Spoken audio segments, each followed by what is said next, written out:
Hi everyone, what's up and welcome back to my channel. आज हम पढ़ने जा रहे हैं क्लास 12 केमिस्ट्री का एक chapter that is chemical kinetics. अगर हम मेंस एडवांस के सिलेबस के अकॉर्डिंग देखेंगे तो हमारे पास इसमें 3 टॉपिक्स हैं। First is rate of chemical reaction and second topic is temperature dependence on rate.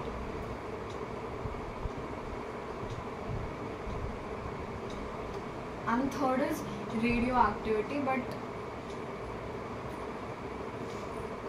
उसको हम दूसरे वीडियो में कवर करेंगे। तो हमें ये 3 टॉपिक्स इस चैप्टर में पढ़ना है, ठीक है। But I will try to cover this third topic in a separate video because it is quite important और थोड़ा सेपरेट होना ज़रूरी है आई गेस सो। तो without wasting any more time start करते हैं हमारे फर्स्ट हेडिंग के साथ, which is rate of chemical reaction, ठीक है।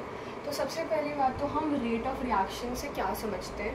Rate of reaction is basically defined as the change in concentration और प्रेशर ऑफ रिएक्टेंट्स और products with time. So basically rate क्या है, रेट जो होता है वो हमारा चेंज इन कॉन्सेंट्रेशन या फिर प्रेशर होता है with respect to what, with respect to time. So rate is the change of concentration और pressure with respect to time, ठीक है। रेट 2 टाइप्स के होते हैं, एक होता है एवरेज रेट और एक होता है इंस्टेंटेनियस रेट, ठीक है।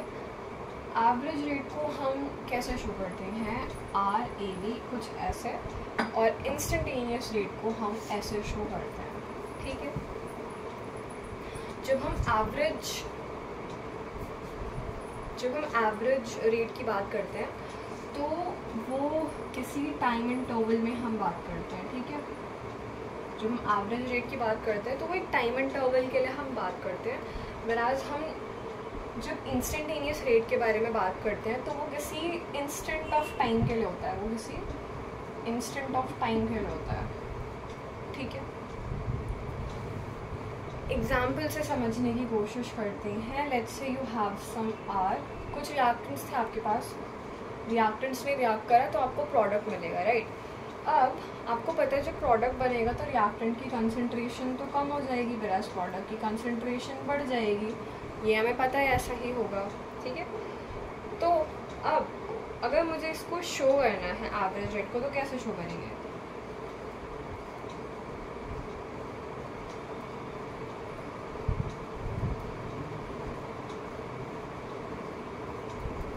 कुछ इस तरीके से शो करते हैं हम, ठीक है। डेल्टा टी क्या शो कर रहा है, change in time, time interval को शो कर रहा है, ठीक है। जब हमने यहाँ पर डी यूज़ करा, जब हमने यहाँ पे डेल्टा यूज़ करा तो मतलब वो एक प्रॉपर एक इंटरवल को शो कर रहा था, राइट, एक चेंज को शो कर रहा था। बट जब हमने डी की बात करी है तो मतलब वो काफ़ी ज़्यादा स्मॉल इंटरवल है, ठीक है।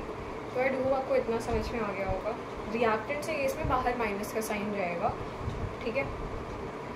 एंड अगर हमें प्रोडक्ट में लिखना है तो सिमिलरली क्या हो जाएगा, डेल्टा पी अपॉन में डेल्टा टी। अगर हम एवरेज बात करेंगे, इंस्टेंटेनियस बात करेंगे तो ये हो जाएगा, ठीक है। ऑल्सो जो एवरेज, अगर मेरे को इसमें एवरेज रिएक्शन रेट लिखना हो तो क्या हो जाएगा कि जो हमारा rate of change of reactants था वो किसके इक्वल है, rate of change of product के, क्योंकि रिएक्टेंट्स ने रिएक्ट करके प्रोडक्ट दिया और उनकी कंसंट्रेशन क्या हो रही थी, कम हो रही थी। तो आई होप आपको ये पहला एक छोटा सा सेक्शन समझ में आ गया होगा। एक और एग्जांपल लेते हैं अब हम, ठीक है। एग्जांपल नंबर 2 क्या है इस एग्जांपल में, let's say you have 2R and it gives you 3P, ठीक है। तो अगर मैं मान लूँ कि इनिशियली कुछ ए अमाउंट प्रेजेंट था रिएक्टेंट्स का, तो ऑब्वियसली उस टाइम पर प्रोडक्ट तो कुछ नहीं बना था तो उसकी कंसंट्रेशन हम 0 ही बोलेंगे। कुछ टाइम के बाद कुछ जब रिएक्शन हुआ होगा तो इसमें से -2x हो जाएगा, और वो जो -2x रहा होगा वो कहाँ यूटिलाइज हुआ होगा, प्रोडक्ट बनाने में, राइट। तो यहाँ पे कुछ 3x ऑफ द प्रोडक्ट बना होगा, हम कोफिशिएंट्स का ध्यान रखेंगे यहाँ पर, ठीक है। अब यहाँ पर हम क्या कहेंगे कि जो rate of disappearance of R है that is equals to the rate of appearance of P. पे जब हम रेट ऑफ डिसअपियरेंस की बात कर रहे हैं तो we are talking about the reactant which is minus of delta R upon delta T, but यहाँ पे जो स्टोइकियोमेट्रिक कोफिशिएंट होगा हम उससे बाहर डिवाइड कर देते हैं, ठीक है। यहाँ पे अगर मैं लिखना चाहूँ तो delta P upon delta T होगा, बट हमें इसके स्टोइकियोमेट्रिक कोफिशिएंट से डिवाइड करना है, ठीक है। यहाँ पर this is going to be the equation, ठीक है, and this is what basically your R average rate, ठीक है। तो आई डोंट नो आपको ये एग्जाम्पल भी समझ में आ गया होगा। नेक्स्ट हम बात करते हैं कि जो रेट ऑफ केमिकल रिएक्शन होता है वो किन फैक्टर्स पे डिपेंड करता है। तो 4 फैक्टर्स पे डिपेंड करता है ये, ठीक है। Let's see them one by one. First of all आता है कंसंट्रेशन या फिर प्रेशर। वो तो हमें बाय इक्वेशन या बाय एक्सप्रेशन ही दिख रहा है, राइट, कुछ इस तरीके से है। तो हमें जब दिख रहा है ना कि हम कंसंट्रेशन या फिर प्रेशर की बात कर रहे हैं, और हमने डेफिनेशन में भी कहा था कि it is the rate of change of concentration और pressure with respect to time. तो हमें डेफिनेशन से ही क्लियर हो रहा है कि यहाँ पर ही कंसंट्रेशन या फिर प्रेशर पे डिपेंड करेगा, ठीक है। सेकेंड ये डिपेंड करेगा टेम्परेचर पे। थर्ड कैटलिस्ट पे, बिकॉज कैटलिस्ट अफेक्ट करेगा रेट को, है ना, कितनी जल्दी या कितनी फास्ट स्लो कर रहा है, वो किस पे डिपेंड होगा, कैटलिस्ट पर डिपेंड करेगा। And fourth we have is the nature of reactant and product. Obviously बात है रिएक्टेंट का क्या नेचर है, प्रोडक्ट का नेचर क्या है, उस पर भी डिपेंड कर रहा होगा। तो आई होप आपको ये पॉइंट भी क्लियर है। नेक्स्ट हम बात करते हैं इफेक्ट ऑफ। अब बेसिकली हमें इन्हीं को इन डेप्थ पढ़ना है, ठीक है, कि मतलब कैसे एग्जैक्टली डिपेंड करे, इन सारी चीज़ों को भी हमें देखना है। तो अभी हमने फर्स्ट फैक्टर कौन सा पढ़ा था? फर्स्ट फैक्टर हमने पढ़ा था इफेक्ट ऑफ कंसंट्रेशन और प्रेशर, ठीक है। सबसे पहला हमारा यही है। इसमें हम सबसे पहले पढ़ेंगे रेट लॉ के बारे में कि रेट लॉ क्या होता है। किसी भी इक्वेशन का रेट लॉ हमें लिखना आना चाहिए।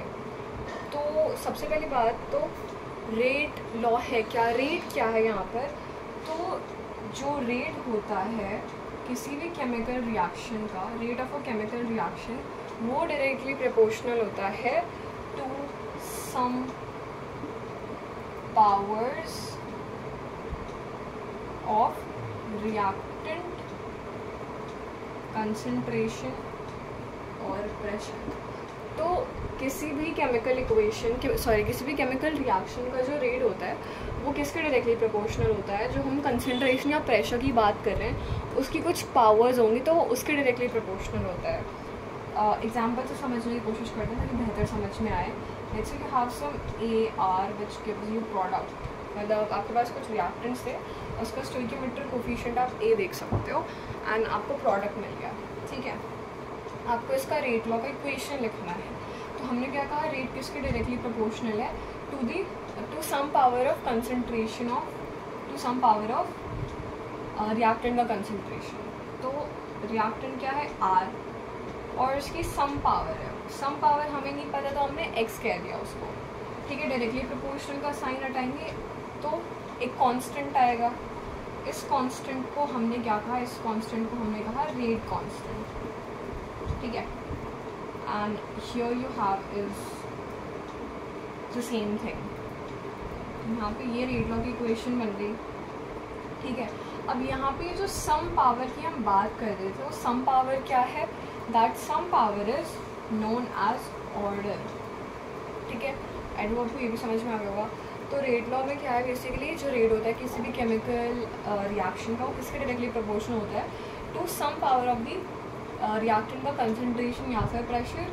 अब ये जो सम पावर थी क्या होता है, ये ऑर्डर होता है, फाइन। डायरेक्टली प्रोपोर्शनल का साइन हटाएंगे, इक्वल्स टू का साइन आएगा, इक्वल्स टू आएगा और एक कांस्टेंट आएगा।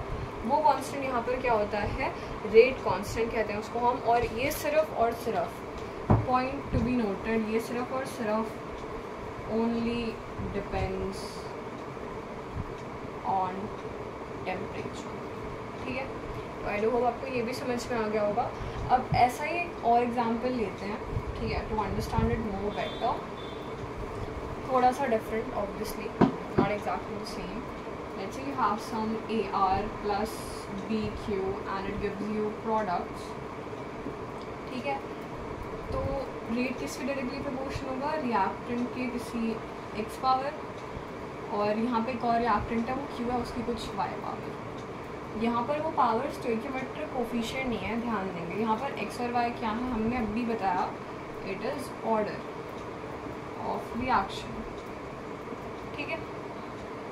तो x क्या है, ऑर्डर है, पर ये किसके रिस्पेक्ट में, विद रिस्पेक्ट टू r है, और जो y है ये विद रिस्पेक्ट टू q है। ये पॉइंट ध्यान रखेंगे। अगर इस इक्वेशन में मेरे को ओवरऑल ऑर्डर बताना हो, क्या बताना हो, ओवरऑल ऑर्डर, तो वो हो जाएगा x plus y. I do hope this point is clear as well, ठीक है। अब यहाँ पे कुछ नोट पॉइंट्स हैं, उन नोट पॉइंट्स पे हम थोड़ा सा ध्यान देंगे।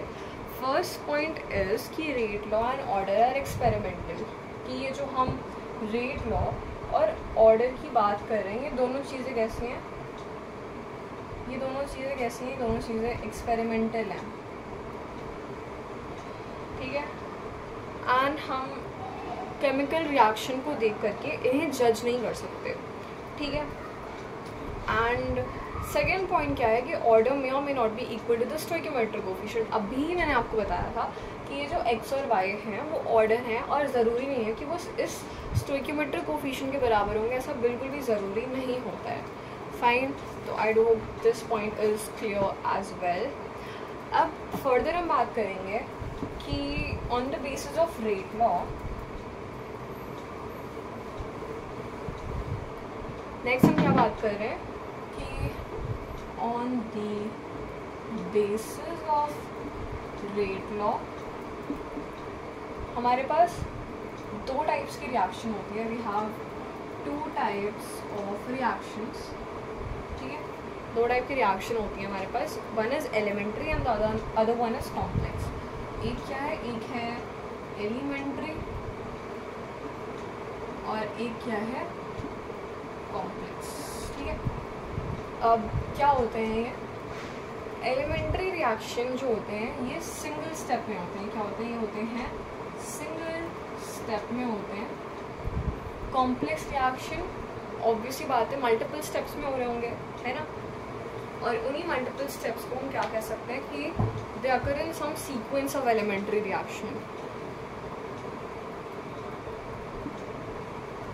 Sequence of elementary reaction, I guess मैंने केमिकल बोल दिया, I am sorry if that was the case, ठीक है।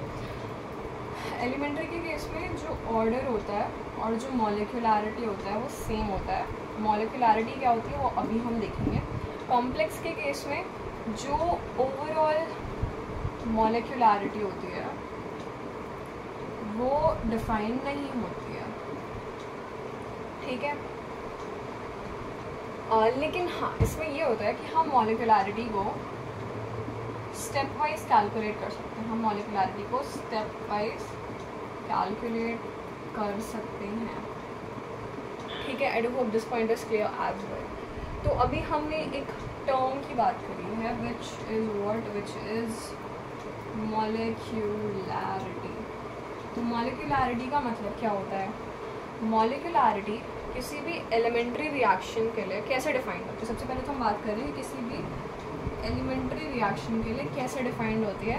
So it is defined as the number of reactant molecule which must collide simultaneously to form product, या फिर simple भाषा में अगर हम कहें तो it is sum of the stoichiometric coefficient of reactant in a balanced chemical reaction. Terms and conditions यहाँ पे लग गई। टर्म एंड कंडीशन क्या है, सबसे पहली बात यहाँ पर कि जब हम मॉलिक्यूलैरिटी की बात करते हैं तो हम एक बैलेंस्ड केमिकल रिएक्शन के बारे में बात करते हैं, बैलेंस्ड केमिकल रिएक्शन के बारे में बात करते हैं, ठीक है। And it is what, it is the sum of stoichiometric coefficient of reactants, ठीक है। I do hope this point is clear. एक एग्जाम्पल से समझने की कोशिश करेंगे अभी।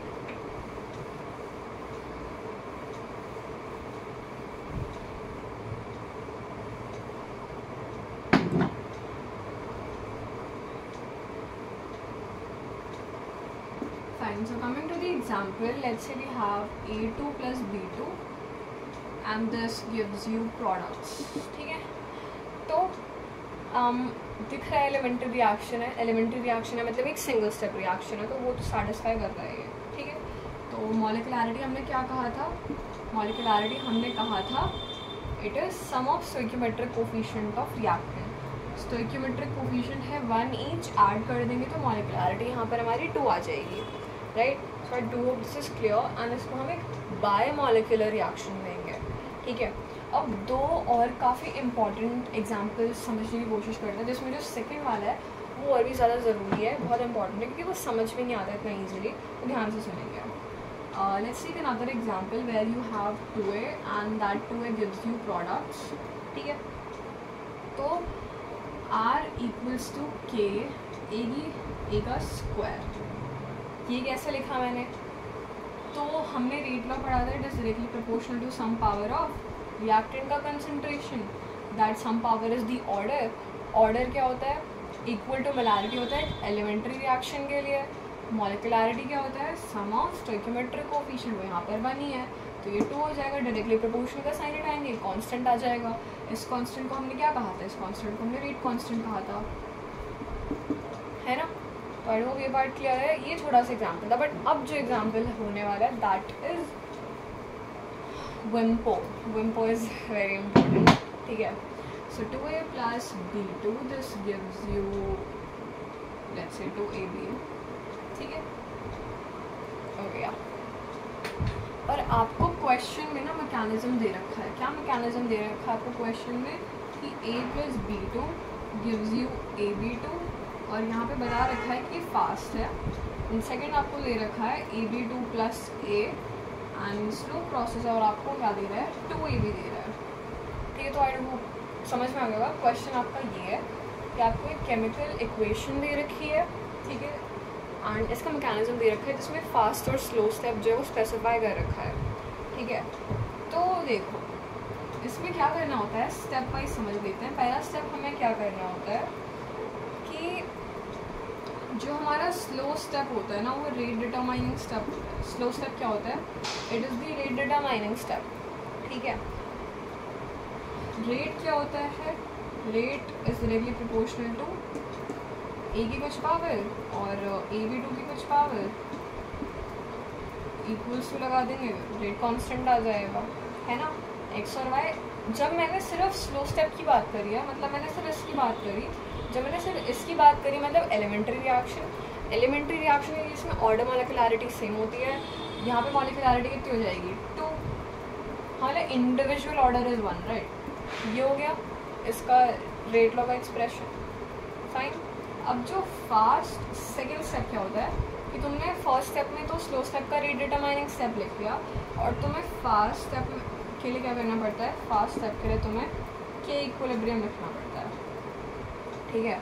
के इक्विलिब्रियम कैसे लिखते हैं, this one we have right, product का कंसंट्रेशन अपॉन में रिएक्टेंट का कंसंट्रेशन, और कोई भी स्टोइकियोमेट्रिक कोफिशिएंट होता तो वो उसकी पावर में चला जाता, यहाँ पर नहीं है तो नहीं लगाया हमने, ठीक है।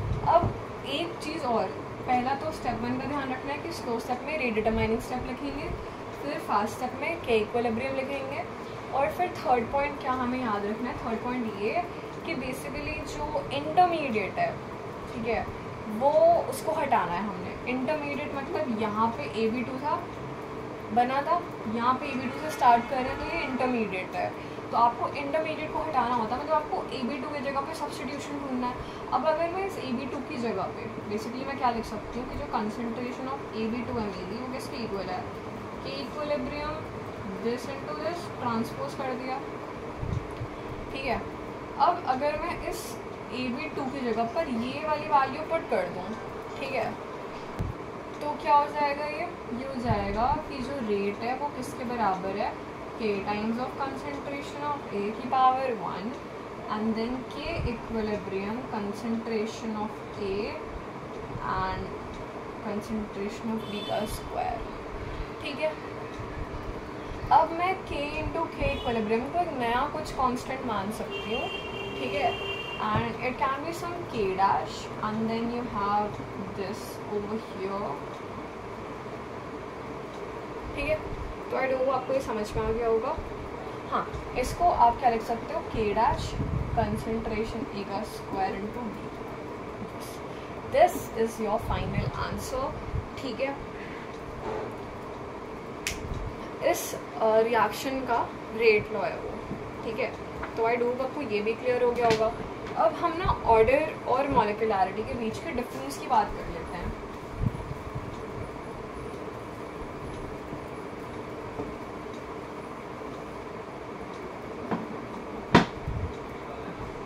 Fine. So we are talking about the difference in order and molecularity. Order define तो देखो एलिमेंट्री और कॉम्प्लेक्स दोनों रिएक्शंस के लिए होता है. It is defined for both simple and complex reactions, ठीक है. पर मॉलिक्यूलैरिटी कॉम्प्लेक्स रिएक्शन के लिए डिफाइन नहीं होती, कॉम्प्लेक्स रिएक्शन के लिए डिफाइन नहीं होती. भाई ऐसे मत लिखना, बस अभी तो मैं लिख रही हूँ, तुम्हें समझ आना चाहिए. ऑर्डर जो होता है ना वो पॉजिटिव, नेगेटिव, इवन, फ्रैक्शन कुछ भी हो सकता है. लेकिन जो मॉलिक्यूलैरिटी होती है ना ये सिर्फ और सिर्फ 1, 2, 3 हो सकती है ओनली, ठीक है. सिर्फ 1, 2, 3 हो सकती है मॉलिक्यूलैरिटी. ऑर्डर एक्सपेरिमेंटल होता है, मॉलिक्यूलैरिटी थ्योरेटिकल होती है, ठीक है. ऑर्डर वेरिएंट होता है, whereas मॉलिक्यूलैरिटी इनवेरिएंट होती है. वेरिएंट का मतलब क्या है और इनवेरिएंट का मतलब क्या है? वेरिएंट का मतलब हम बेसिकली इसको चेंज कर सकते हैं. चेंज कर कैसे सकते हैं? By changing the experimental things. Obviously बात है क्योंकि एक्सपेरिमेंटल है, तो अगर मैं एक्सपेरिमेंटल चीज़ों में कुछ चेंजेस कर दूँ तो मेरा ऑर्डर डिफरेंट आ जाएगा. तो ये डिफरेंस है ऑर्डर और मॉलिक्यूलैरिटी के बीच का, कि ऑर्डर सिंपल कॉम्प्लेक्स दोनों के लिए डिफाइंड होती है, व्हेयरएज मॉलिक्यूलैरिटी सिर्फ कॉम्प्लेक्स के लिए डिफाइंड होता है. Order positive, negative, even, fraction कुछ भी हो सकता है. मॉलिक्यूलैरिटी 1, 2, 3 ही हो सकती है सिर्फ. ऑर्डर एक्सपेरिमेंटल होता है, मॉलिक्यूलैरिटी थ्योरेटिकल होती है, ये वेरिएंट होता है, ये इनवेरिएंट होता है. मतलब यहाँ पे कुछ चेंज, देखो ये तो एक्सपेरिमेंटल है ही नहीं, थ्योरेटिकल है, इसमें तो कुछ चेंज हो ही नहीं सकता. बट इसमें हो सकता है, क्यों? क्योंकि एक्सपेरिमेंटल है. एक्सपेरिमेंटल चीज़ों को चेंज करके आप ऑर्डर को चेंज कर सकते हो. Fine, I hope this is clear to you. यहाँ तक कुछ खास नहीं था, बहुत ही ईजी टू अंडरस्टैंड चीज़ें अभी तक. अब नेक्स्ट हम लोग फिर से एक एग्जांपल देखेंगे. और क्या है ये example? 2a + b this gives you products, ठीक है. और क्वेश्चन है कि आपको इसमें ऑर्डर एंड मॉलिक्यूलैरिटी दोनों लिखनी है. तो सबसे पहले तो जज कर लेते हैं. तो दिख रहा है हमें कि एक एलिमेंट्री रिएक्शन है, ठीक है. तो यहाँ पर अगर मैं इसका रेट लॉ लिखूँ तो रेट लॉ किसके डायरेक्टली प्रोपोर्शनल होगा? ए की कुछ एक्स पावर की और बी की कुछ वाई पावर के. यहाँ पे एक्स और वाई क्या है? Order with respect to A and B, right. तो ये एलिमेंट्री रिएक्शन है. तो क्या होगा कि स्टोइकियोमेट्रिक कोफिशिएंट के इक्वल हो जाएंगे. तो यहाँ पे ऑर्डर विद रिस्पेक्ट टू ए क्या है? 2, बी के रिस्पेक्ट में है 1. और अगर मुझे मॉलिक्यूलैरिटी लिखनी हो तो कितनी हो जाएगी? 3, ठीक है. This is very simple. तो आई होप आपको ये भी समझ में आ गया होगा. अब यार एक क्वेश्चन आप लोगों के लिए है, ठीक है. इसमें आपको ना रेट लॉ और ऑर्डर लिखना है. रेट लॉ लिखना है आपको और ऑर्डर लिखना है, ठीक है.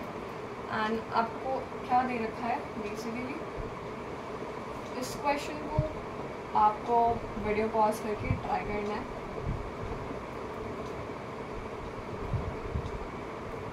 मैकेनिज्म आपको दे रखा है इसका.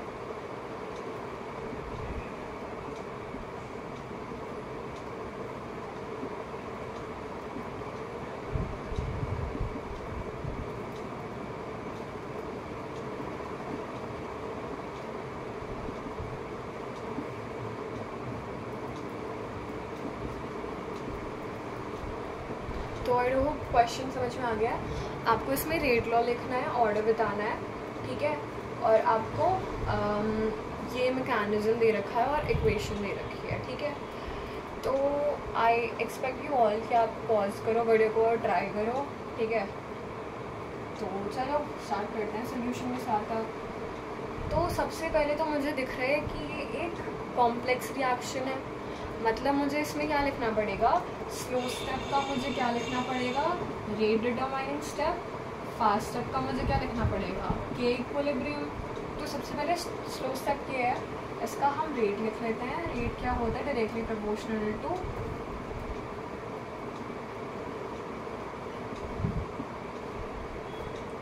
ठीक है, ये हो जाएगा स्लो स्टेप का रेट। फाइन। यहाँ पर अगर हम देखें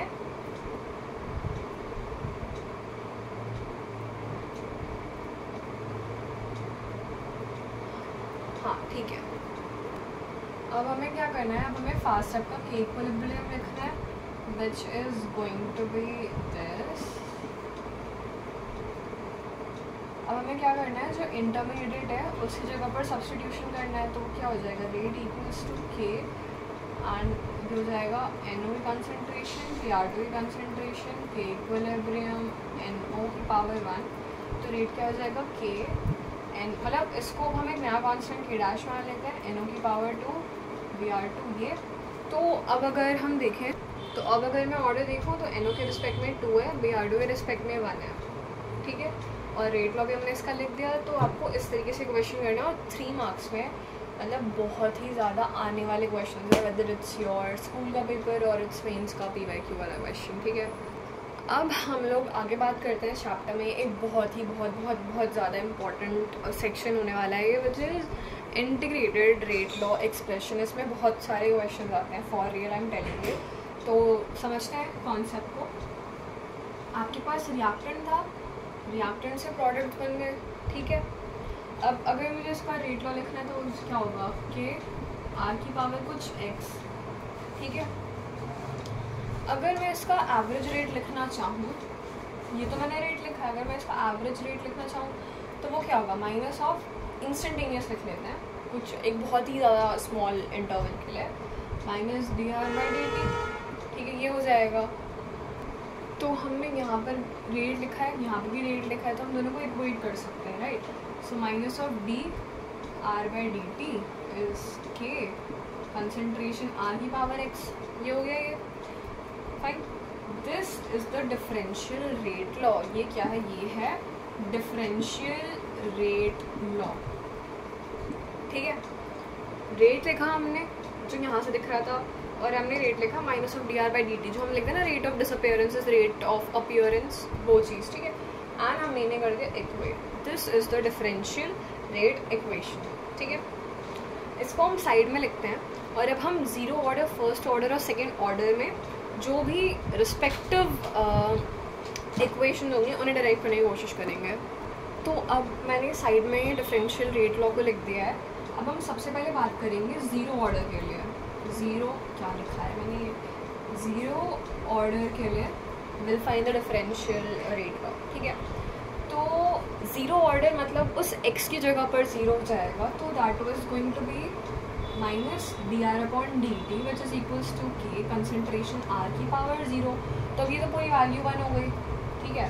तो अब यहाँ पे सिर्फ k ही बचा हमारे पास, और इस dt को हम उधर पहुँचा देते हैं, तो ये कुछ ऐसा हो गया, ठीक है, ये हो गया। एंड अब हम बोथ साइड्स इंटीग्रेट कर देंगे, ठीक है। इंटीग्रेट करा कैसे? विद रिस्पेक्ट टू t है, तो इनिशियली जब टाइम 0 था तो कुछ R0 कंसनट्रेशन रही होगी, ठीक है। और जब कुछ t टाइम अचीव हो गया तो कुछ R कंसनट्रेशन हो गई होगी, ठीक है। तो यहाँ से क्या हो जाएगा? अगर हम माइनस को बाहर ले लें तो dr तो R ही हो जाएगा, तो R माइनस R0 हो जाएगा।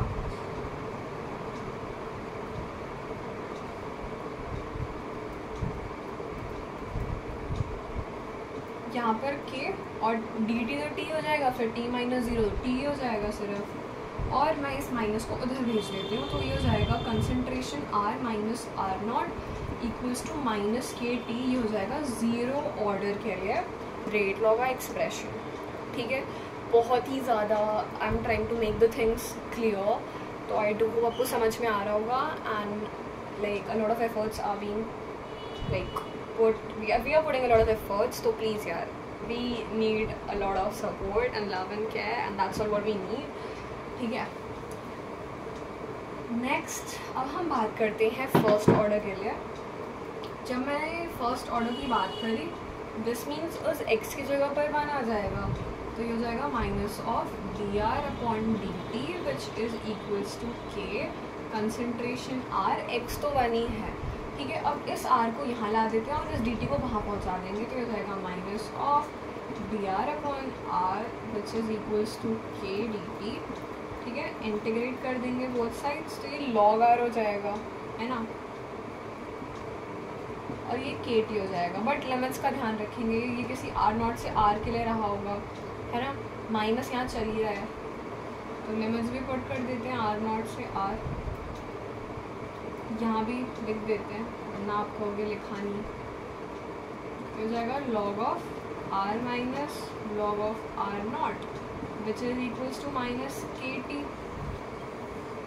समझ में आ गया ये, ठीक है। अब सेकेंड ऑर्डर पे आ जाते हैं। सेकेंड ऑर्डर पे हालांकि क्वेश्चन इतने आते ही नहीं हैं, बट बताने वाला पॉइंट ऑफ व्यू से बता देते हैं हम आपको, हम एज इन में, तो अब उस एक्स की जगह पर 2 आ जाएगा, ठीक है। तो वापस को यहाँ ला देना, यहाँ इसको भेज देना, तो क्या हो जाएगा minus of D R upon R का square which is K D T. आप इंटीग्रेट कर दोगे, 0 से टी एल है किसी आर नॉट से आर के लिए, तो ये हो जाएगा आर की पावर -2, तो बेसिकली ये हो जाएगा। फिर x की पावर n का इंटीग्रल क्या हो जाएगा, x की power n plus 1 upon n+1 यहाँ पर, तो क्या हो जाएगा कंसनट्रेशन आर की पावर -1 अपॉन -1, तो ये क्या हो जाएगा बेसिकली -1 अपॉन में कंसनट्रेशन आर। तो आपको बेसिकली लिमिट्स इसमें पुट करनी है, मैं वहाँ जो माइनस था उसको मैं वहाँ भेज देती हूँ, ठीक है। And this is R naught से आर के लिए, तो ये क्या हो जाएगा लिमिट्स रखने के बाद,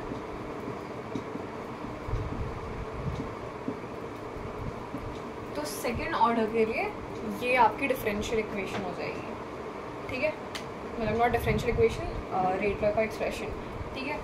तो आई डू होप आपको ये भी समझ में आ गया होगा, ठीक है। अब हम चलते हैं नेक्स्ट, एंड नेक्स्ट अब हम पढ़ेंगे about half life. Half life के भी बहुत सारे क्वेश्चन आते हैं, तो अब उस पर डाइव इन कर देते हैं। तो अब हम नेक्स्ट इसी बारे में बात कर रहे हैं half life of a reaction के बारे में। हाफ लाइफ क्या होता है of a reaction? It is basically the time required for 50% completion of a reaction. मतलब किसी भी रिएक्शन के 50% कम्प्लीशन में जो टाइम रिक्वायर्ड है उसको हमने हाफ लाइफ का है, वो तो नाम से ही थोड़ा बहुत पता चल रहा है ना। इसको हम टी और सब्सक्रिप्ट में 50% ऐसे शो करते हैं, या फिर टी सब्सक्रिप्ट में 1/2 ऐसे भी शो करते हैं, ठीक है। अब ज़ीरो ऑर्डर के लिए हाफ लाइफ का फॉर्मूला डिराइव करने की कोशिश करते हैं।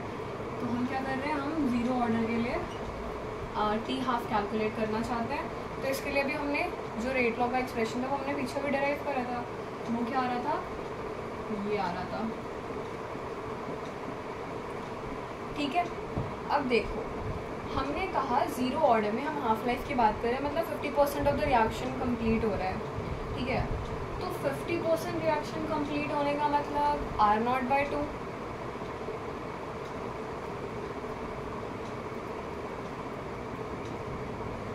है ना। अब यहाँ से हम टी हाफ की बात कर रहे हैं, तो इसको स्पेसिफाई करने के लिए 1/2 लगा दिया सब्सक्रिप्ट में, क्या हो जाएगा 2, ये -R0,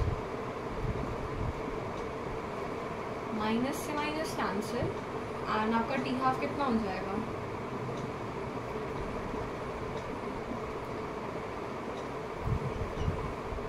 ठीक है। तो ज़ीरो ऑर्डर के लिए ये आपका हाफ लाइफ होता है, ठीक है। यहाँ पर आप देख सकते हो कि जो टी हाफ है वो डायरेक्टली प्रोपोर्शन है टू द कंसंट्रेशन, ठीक है। तो आई डू होप आपको ज़ीरो ऑर्डर के लिए समझ में आ गया होगा। अब वैसे हम फर्स्ट ऑर्डर के लिए निकाल लेते हैं और सेकेंड ऑर्डर के लिए भी निकाल लेते हैं।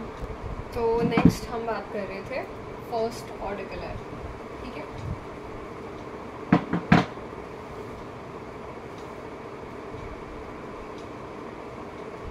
फर्स्ट ऑर्डर के लिए बात कर रहे हैं हम, तो फर्स्ट ऑर्डर के लिए हमारे पास इक्वेशन क्या थी, फर्स्ट ऑर्डर के लिए हमारे पास इक्वेशन थी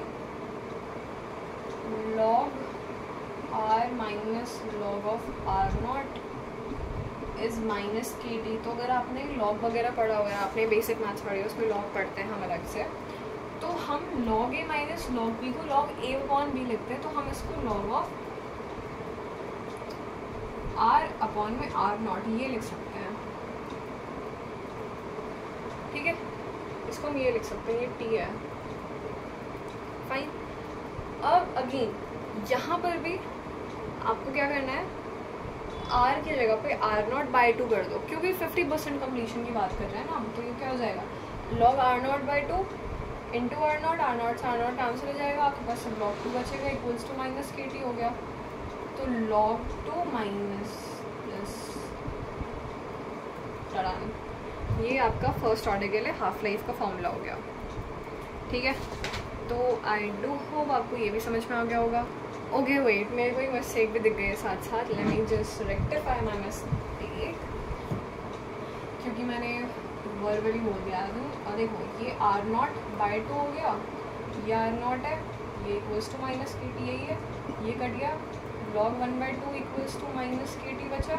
आप इस माइनस को इधर भेज दोगे तो यहाँ आ गया, माइनस इसकी पावर में चला जाएगा, तो log ऑफ 1/2 माइनस में तो ये log 2 हो जाएगा बाय के इस पे हाफ। ठीक है, this is more appropriate, this is correct. पिछले वाले में मेरी थोड़ी गलती हो गई थी, तो मुझे वो चीज़ बतानी थी। ठीक है, क्योंकि वहाँ माइनस का साइन आ रहा था ना, तो वो वहाँ से।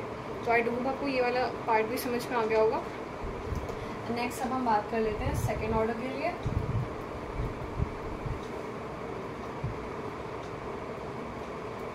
ठीक है, सेकेंड ऑर्डर में इक्वेशन क्या थी, 1/,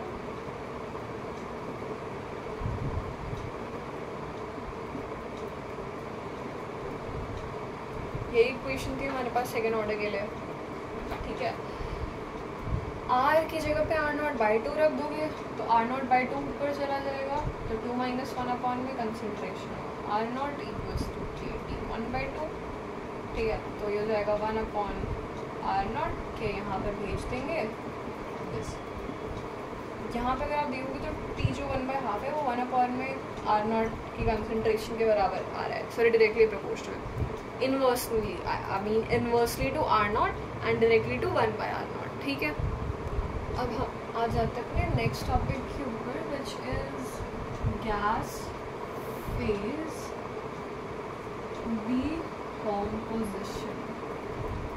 गैस फेज डीकॉम्पोजिशन, तो इसको समझने की कोशिश करते हैं। Let's say you have a gas P and it gives you some कोई Q गैस और कोई R गैस। ठीक है, और इसकी इनिशियल कंसंट्रेशन लेट्स से कुछ टाइम इक्वल्स टू 0 पर P0 थी, तो इनिशियली तो 0 रहेगा, क्योंकि प्रोडक्ट उस टाइम पर बना ही नहीं होगा।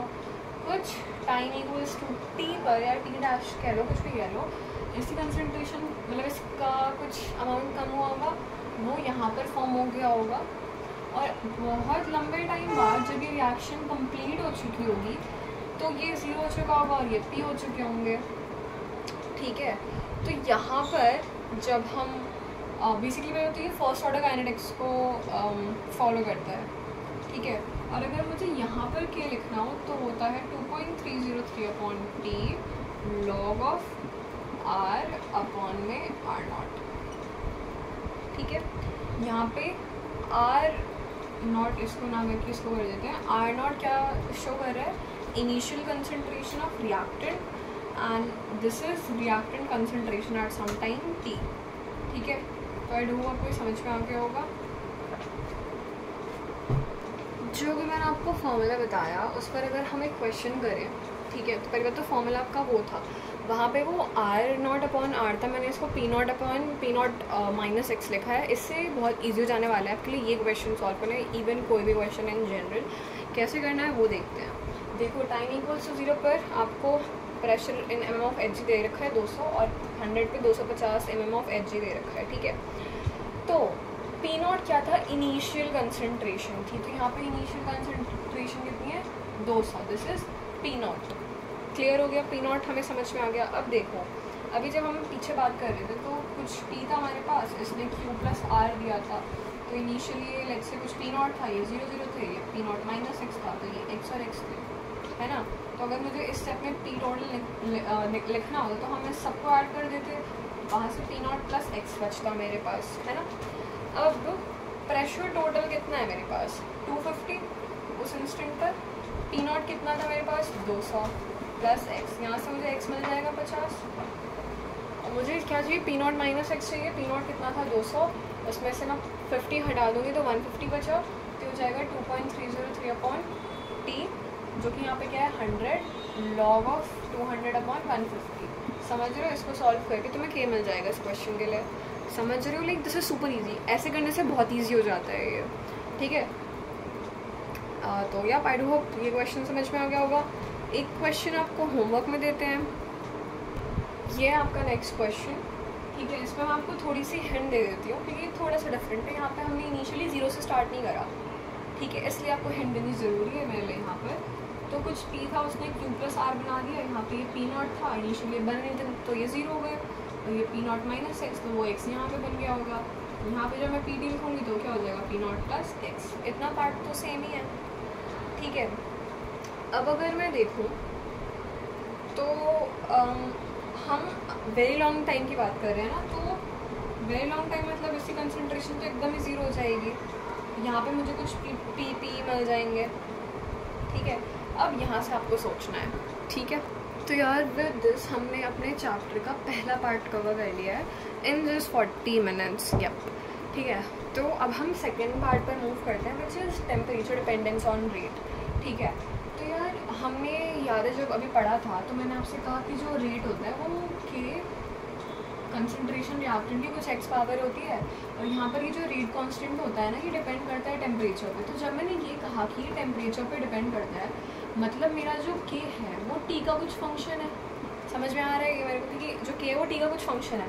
अब यहीं से ना आपकी आर्हेनियस इक्वेशन आई जिसने k को as a function of temperature बताया। तो देखो यहाँ से क्या आया मेरे पास, यहाँ से मेरे पास आई आर्हेनियस की इक्वेशन जिसने मुझे जो रेट कांस्टेंट है उसको as a function of temperature बताया, ठीक है।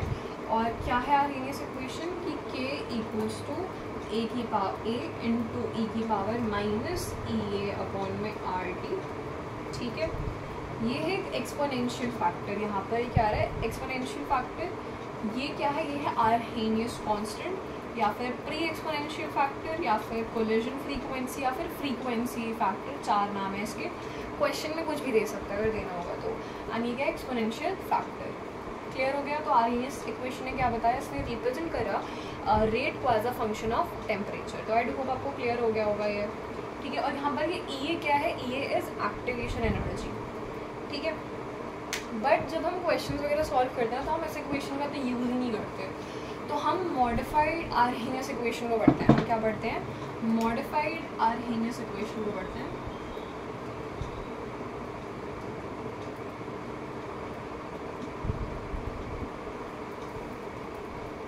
ठीक है।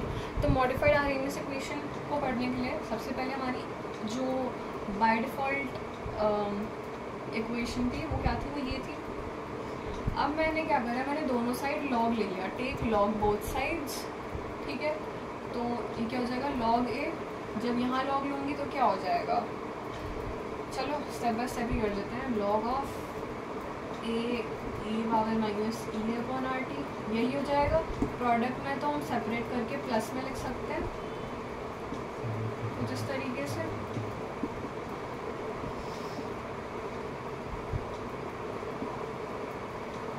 ठीक है।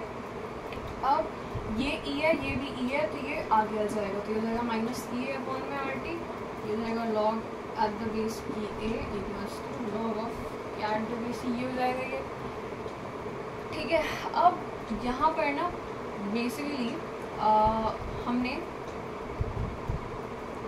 नेचुरल बेस पे अगर हमने लॉग लिया होता, मतलब अगर बेसिकली हमने नेचुरल बेस पे लॉग लेने का मतलब कि ln की अगर मैं बात कर रही होती यहाँ पर,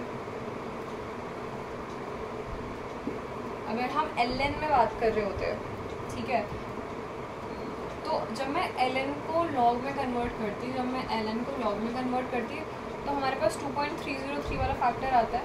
तो यहाँ पे जब मैं इस इक्वेशन को log के टर्म्स पे लिखूँगी तो पॉइंट टू बी नोटेड भाई, इसको भी ध्यान से लिख लेना, आपकी इक्वेशन ये आ जाएगी आपके पास, ठीक है। जब आप log में लोगे, जब आप ln में लेते नेचुरल बेस पे तब यहाँ पर नहीं आती ये वाला फैक्टर, बट जब आप log में इक्वेशन लिख रहे हो तो यहाँ पर ये वाला फैक्टर आएगा, ठीक है। तो आई होप आपको ये समझ में आ गया होगा।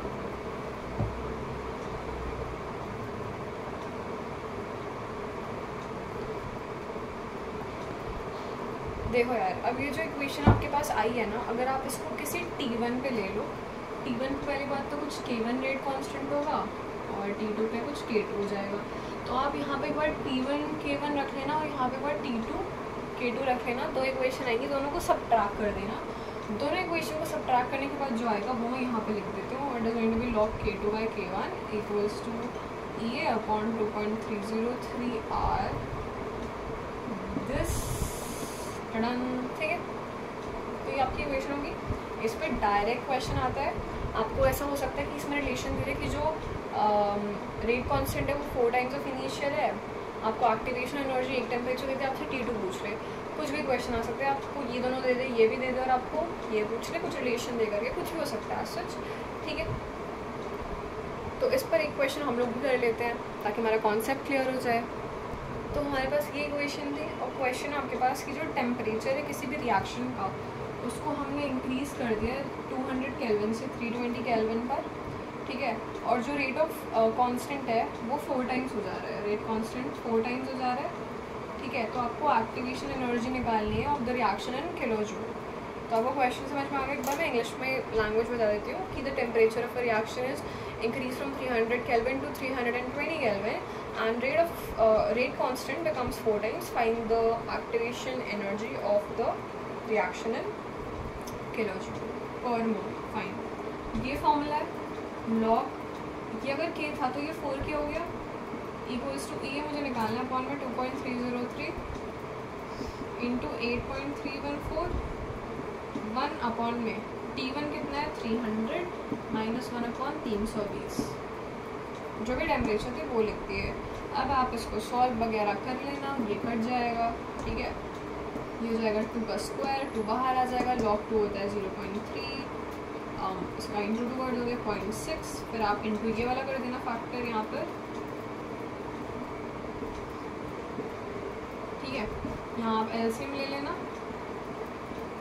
यहाँ पे 320 में से 300 जाएगा 20 हो जाएगा, इसको यहाँ भेज देना, इसको यहाँ कर देना एंड सॉल्व करके आप अपना आंसर निकाल सकते हो। Calculation part is not mine, it's yours, तो अब आपको करना है उसको सॉल्व। ठीक है,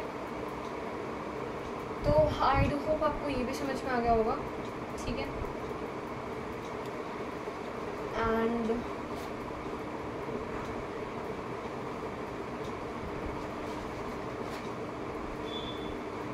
अब हमारे पास इस चैप्टर के अंदर, इस टॉपिक के अंदर basically radioactivity will take in a different video. हम इसमें पढ़ने वाले हैं collision theory of chemical reactions, उसका mathematical analysis, and with this ये चैप्टर हमारा ख़त्म हो जाएगा। And as far as I believe mathematical analysis NCERT में तो नहीं है, ठीक है, but still let's do it. तो fine, coming to the last topic of this chapter, that is collision theory of chemical reactions. तो जब हमने तो नहीं, मतलब जिसने भी कोलिजन थ्योरी बनाई वो एक अजम्पशन पे बेस थी। ठीक है, और वही अजम्पशन बाद में चल कर के एक लिमिटेशन बन गई। ठीक है, जिसकी वजह से ये हमेशा वैलिड नहीं होता। ठीक है, तो इसने ये कहा था कि जो रिएक्टेंट मॉलिक्यूल्स होते हैं ना, उसको हमने अज्यूम कर लिया कि वो हार्ड स्फेयर्स हैं और हमने इग्नोर कर दी थी इसकी ज्योमेट्रिकल एस्पेक्ट्स को। मतलब कि हमने जो भी रिएक्टिंग मॉलिक्यूल्स थे उनको एक हार्ड स्फेरिकल स्ट्रक्चर मान लिया था और उसकी ज्योमेट्रिकल एस्पेक्ट्स पर ध्यान नहीं दिया था। ठीक है, जब इसको प्रपोज करा इस थ्योरी को। ठीक है, तो अगर ये हार्ड स्फेयर है तो ये चेंज नहीं होंगे और कोलिजन के बाद भी इनकी ज्योमेट्री में कोई चेंज नहीं आएगा, क्योंकि हमने अज्यूम कर लिया कि ये हार्ड है। ठीक है, इसमें कुछ पॉस्टुलेट्स थे क्या, कि जो रिएक्टेंट मॉलिक्यूल्स होते हैं वो कोलाइड करते हैं टू फॉर्म प्रोडक्ट। ठीक है, सेकंड क्या था कि जितने भी जो कोलिजन्स होते हैं वो नॉट लीड टू प्रोडक्ट, ऐसा भी हो सकता है। ठीक है, अब देखो कोलिजन्स ना 2 टाइप के होते हैं, इफेक्टिव एंड नॉन इफेक्टिव।